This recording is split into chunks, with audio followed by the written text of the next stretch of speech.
시사사에서 현대시와 시를 사랑하는 사람들을 이제 시사사라고 하나 봐요. 여기서 이영기 시론을 지금 계속 연작으로 실어주고 있는데, 제가 봤을 때 저도 이제 이영기 시론책을 3권 정도, 감성의 논리, 시와 언어, 바람 조약돌인가? 책을 제가 봤었어요. 근데 이제 여러 실론책들이 있지만 이영기 시인만큼 확실하면서도 너무나 쉽고 이해가 가면서 어렵지 않게 풀어주는 시론을 정확히 꿰뚫고 있다. 독자들에게 누가 봐도, 그냥 중학생 정도가 봐도 이해할 수 있게 그렇게 잘 설명을 하고 있구나.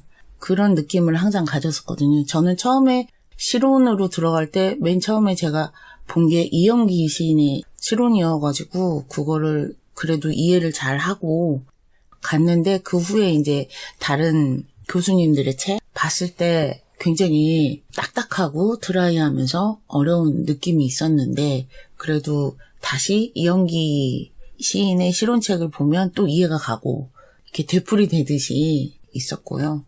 김현승의 절대신앙이라는 시가 있는데, 이 시와 이미지를 가지고, 비유와 상징의 이미지를, 그 시를 가지고 이야기를 해보면 좋을 것 같아요. 그래서 김현승 이거 2연밖에 안 되고 짧기 때문에 그냥 바로 시 해설로 들어가는 게 좋을 것 같아요. 김현승 절대신앙. 당신의 불꽃 속으로 나의 눈송이가 뛰어듭니다. 당신의 불꽃은 나의 눈송이를 자취도 없이 품어줍니다. 그래서 시란 무엇인가? 이형기 시인의 시론, 이제 2022년 여름호의 73쪽에 보면, 이 시에는 보다시피 불꽃과 눈송이란 2개의 시각적 이미지가 제시되어 있다. 하지만 그것들은 감각적 체험의 대상으로만 그치는 그냥 불꽃, 그냥 눈송이가 아니다. 절대 신앙이란 제목을 통해 유추해 볼 때 불꽃은 화자의 신앙의 대상인 절대자의 비유이고, 또 눈송이는 화자 자신의 비유인 것이다. 그러므로 독자가 이 시를 읽을 때는 불꽃과 눈송이란 이미지가 갖는 그러한 비유적 의미를 먼저 알아내지 않으면 안 된다. 그러한 이해의 바탕 위에서만 독자는 이 시가 표현하고 있는 절대 신앙의 내용에 보다 깊이 있게 접근할 수 있다. 자신이 눈송이처럼 그 속에 떨어져 자취 없이 사라져도 후회는커녕 오히려 황홀감을 느끼는 불꽃 같은 절대자와, 그리고 또 그렇기 때문에 자신의 사라짐은 그 절대자의 품에 안겨 구원받음을 뜻하는 투철한 신앙의 세계를 이 시는 보여주고 있는 것이다. 일종의 관념에 속하는 그러한 신앙의 세계를 표상하는 이 시의 불꽃과 눈송이는 비유적 이미지에 좋은 예가 된다. 한 가지 덧붙일 필요가 있는 것은 이 2개의 이미지가 의인화되어 있다는 사실이다. 어딘가로 뛰어드는 눈송이와 무언가를 품어주는 불꽃은 의인화된 것이 아닐 수 없다. 의인법은 비유의 일종이다. 따라서 이 2개의 이미지도 그 문법적 구조가 또한 비유의 형태를 취하고 있는 것이다.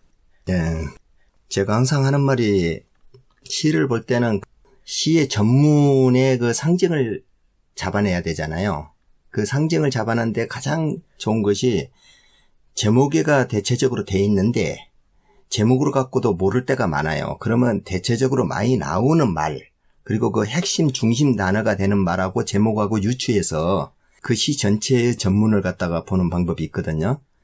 이 시는 간단하고 짧으면서도 절대신앙이라는 이 제목 안에가 불꽃하고 눈송이라는 거, 이거 2개의 관계가 어떻게 되는가를 잡아내면 돼요. 그래서 이미지와 상징을 잡아내는 것이 가장 적합하다고 보고 이 시를 갖고 온 것이에요. 저도 똑같은 생각이거든요. 그래서 불꽃이라고 할 것 같으면 우리가 우러러서 보는 그 태양, 1차적인 해석을 보면 태양이 비치고 있는데 눈이 떨어지면 녹잖아요. 그 속에서 녹아도 후회가 없다는 것이에요. 그것이 절대적인 신앙의 존재로서 원래 존재했던 것이 태양이잖아요. 우리 신화 속에서. 예, 그것이 하느님이 되고 부처님도 되고 마호메트도 되고 모든 종교의 뿌리, 모든 종교의 뿌리란 말이에요. 이 태양이라는 것이. 그 태양 속에 빠져들듯이 내가 그 신앙 속에 빠져드는 거. 네. 예. 그것을 지금 이야기하고 있는 거예요. 이 시는. 그래서 나라는 화자는 어디에 빨려들고자 하는 헌신적으로 그 속에 내가 그 빠져든다면은 모든 나의 것을 다 던져도 후회가 없다는 그런 눈송이와 같은 거야. 그 햇빛 속에 녹아드는. 그러면 내가 기독교가 됐든 불교가 됐든 굉장한 신앙심을 갖고 거기에 투여를 했었을 때 그 속에서 어떤 자기만의 만족이라든가 어떤 것이 오잖아요. 신앙생활을 하신 분들이. 그런 것하고 똑같은 거야. 이것이. 그러니까 이게 뭐냐면은 이제 기독교에서 말하는 순교자적인 삶이죠. 자기의 인생을 온전히 주님께 바치는 그런 게 돼서 성스러움을 가지고 가는 어떤 사상도 될 수가 있고 신념도 될 수가 있고 예. 그래서 제일 무서운 게 그 신념이잖아요. 꺾을 수 없는 게. 왜냐면은 황홀하기 때문에 그렇게 죽는 것조차도 해겔의 미랄 정신처럼. 그래서 제일 강력한 게 성스러움에 대한 황홀경. 내가 끝까지 그거를 뜻을 살리고 간다. 그런 게 이제 되기 때문에 인류의 역사에서 전쟁도 보면 끝까지 가는 게 종교전쟁 그런 거잖아요. 사상을 가지고 가는 거. 그래서 그런 밑바탕에 이런 순교자적인 그런 게 있기 때문에 그런 것과 싸울 필요는 없는 것 같아요. 왜냐면 어차피 해답이 없고 답이 없고 그냥 서로의 그걸 있기 때문에 자유를 그대로 인정해 주는 거, 신념을. 그게 중요한 것 같아요. 예. 그래서 이 제목이 그 절대 신앙이잖아요. 네. 절대 신앙인데 절대적으로 내가 헌신할 수 있는 나의 믿음. 그쵸. 네. 예, 이렇게 되는 거예요. 네. 그래서 당신의 불꽃 속으로 나의 눈송이가 뛰어듭니다. 당신의 불꽃은 1차적인 해석은 그 불꽃은 하늘의 해잖아요. 네. 절대 신앙이야, 이것이. 절대 신앙이고 절대 믿음이야. 왜? 해가 없으면 우리는 살 수가 없으니까. 예, 그 속에 눈송이. 네. 하나의 조그만 그 생명 같은 우리 인간이라든가 모든 이 지구에 살고 있는 그 생명들이 하나의 눈송이 같은 거야. 그것이 그 불 속으로 뛰어들면 어떻게 되겠어요? 타져서 죽잖아요. 그래도 후회가 없다는 것이야. 당신의 불꽃은 나의 눈송이를 자취 없이 품어준다고 그러잖아요. 나는 타져서 죽는다는 게 아니고 품어준다니까 그 사랑으로서 받아준다는 그런 뜻이 이 안에가 포함되어 있거든요. 그래서 태양 속으로 뛰어든다 이 말이지만은 내가 신앙 속으로 뛰어들어서 신앙의 모든 것을 나의 믿음을 바쳐도 괜찮습니다. 그렇게 되는 거예요. 이게 믿음이 없는 자는 천국을 못 가는 거야. 그래서 믿음이 있어야지 그 천국으로 가는 거야. 내가 죽어서도 이 몸이 절대자가 품어주는 그 속에 가기 때문에 나는 괜찮다. 죽음이란 것이 두렵지 않다. 죽음 이후의 세상이 오히려 더 나한테 이 세상에 있었던 걸 모든 걸 벗고 가는 길이다. 이렇게 봐야지만이 자기가 투여를 하고 죽을 수 있는 거 아니에요. 그러듯이 또 이것을 어떻게 보면 되냐면 당신의 불꽃으로, 당신의 불꽃이 누구겠어요? 사랑하는 사람의 불꽃도 된단 말이에요. 이것이. 어떤 자기가 가장 사랑하는 사람, 내 자녀가 됐든지 내 부인이 됐든지 내 남편이 됐든지 그 사람을 위해서 희생을 하고 불속이든지 찻속이든지 물속이든지 그 위험을 가리지 않고 뛰어들어 버리잖아요. 가족이 죽게 생겼으면은 그거하고 똑같은 거야. 그래서 나의 눈송이가 뛰어드는데 그 당신의 불꽃은 나의 눈송이를 그 자취도 없이 품어준다는 것은 그것을 살리고 자기가 대신 그 사람의 한 사람 속으로 들어가는 거야. 그 안에가 품어져 갖고 있는 거나 똑같단 말이에요. 그래서 이 두 개의 불꽃이란 것하고 눈송이라는 이 간단한 것을 가지고 이미지와 상징을 정확하게 가장 잘 보여준 시가 이 시다. 예, 이렇게 보여져요. 김현성의 그 절대 신앙이란 시다. 이렇게 보여지는 거예요. 이게 죽음의 급판을 멈춰라. 김지아 시인이 말씀하신 거 있잖아요. 이제 멈춰야 된다. 그러니까 뭐냐면은 해겔의 미랄 정신 같이 어떤 순교자적인 삶을 지향하는 사람들, 그러니까 그 뜻을 살리고 간 사람들에 대해서 그걸 계속 팔아먹고 그다음에 젊은 사람들을 도구화해서 불쏘시개처럼 분신 자살 한다든가 뭐 이렇게 뛰어 죽는다든가 그런 것들로 자꾸 이렇게 몰고 가는 거. 그 다음에 위안부들의 경우에도 그때 당시에 그 아픈 기억을 계속 위안부적인 삶을 살려고 강요를 하고 거기서 못 벗어나게끔 강제로 사람을 계속 늪으로 끌고 들어가는 거. 그렇게까지 할 필요는 없어 보이는데 그걸로 인해서 자기들의 헤게모니와 패권과 사람들로부터 기부금을 모아가지고 써먹는 거. 제대로 그 사람들한테 혜택이 돌아가게 하지도 않고 그걸 이용하는, 도구화시키는, 그러니까 인권이라든가 사람의 삶이라든가 여러 가지 문제가 있는데 그거를 한쪽으로 너무 몰빵해가지고 사람 전체가 그냥 그거를 위한 도구가 돼버리는 게 파시즘으로 독재로 가는 굉장히 또 위험한 그런 부분들이 있다는 거죠. 이게 이런 시들이 좋기는 좋은데 이거를 이용하는 세력들도 굉장히 많기 때문에 이게 또 위험해 보이기도 해요. 이런 사상들은 또.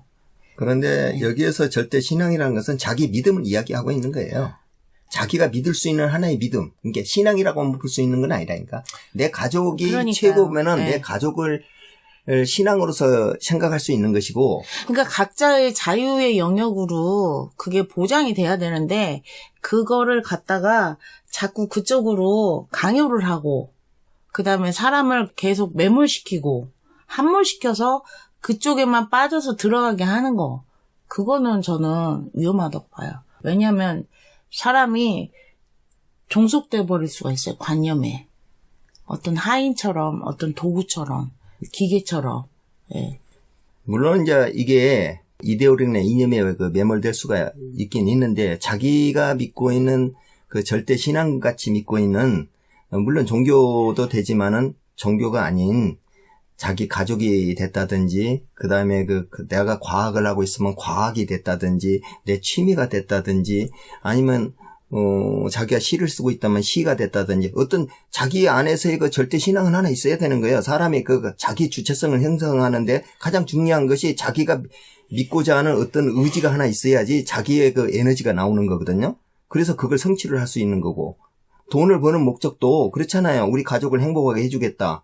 아니면은 내가 사회에다 헌신을 해서 어떤 그 재단을 만들어서 봉사단체를 만들겠다든지 아니면 돈을 많이 벌어서 내가 내 권력으로서 좀 과시를 하고 싶다, 정치를 하고 싶다 하는 어떤 목적이 있기 때문에 돈도 부지런히 버는 거 아니에요. 직장 생활을 하는 것이 항상 노예 같으면 직장 생활을 견디기가 쉽지가 않지만은 내가 그 직장 생활 안에서 어떤 뭔가를 나의 성취감으로서 하나 가져간다면 버틸 수는 있다고요, 그게. 그래서 절대 신앙이란 것이 현대인들이 갖고 있는 주체성 없이 목적 없이 아무 그거 없이 살다가 죽어버리는 거 그것에 대한 자기만의 주체성을 갖고 살고자 하는 하나의 등대 같은 목표점을 갖다가 제시해 주기 위해서 이런 말을 하지 않았나 저는 그렇게 보여요. 그렇죠. 그런 게 없으면은 한나 아렌트가 얘기했던 대중화되고 파편화된 속에서 그냥 더 집단으로 관계로 휩쓸리게 되는 나치즘으로 간다든가 이렇게 더 선동에 속아 넘어갈 수 있는 그런 상태가 되니까 이런 게 자기만의 믿음 같은 거, 신념 같은 게 중요하긴 하죠. 또 그게 너무 강하게 가버리면 다른 사람을 계속 세뇌시키려고 한다거나 강요로 끌고 간다거나 그거에 대해서는 우리가 분명히 휴머니즘적인 시각, 그 다음에 자기 주체의 자유로운 그 사고, 자유의지 그것도 같이 가져갈 필요가 있다. 그거를 위반하면서까지 끊임없이 침해하고 다른 사람의 권리를 공격하면서 그렇게 가는 것은 우리가 또 막아야 된다. 그런 생각이에요. 종속화되고 인간이 도구화되고 기계처럼 작동하는 그런 게 되어서는 실존적인 입장에서 봤을 때 파국으로 갈 수밖에 없는 거기 때문에 그런 것도 함께 같이 생각을 하고 갔으면 좋겠다. 그런 뜻이죠.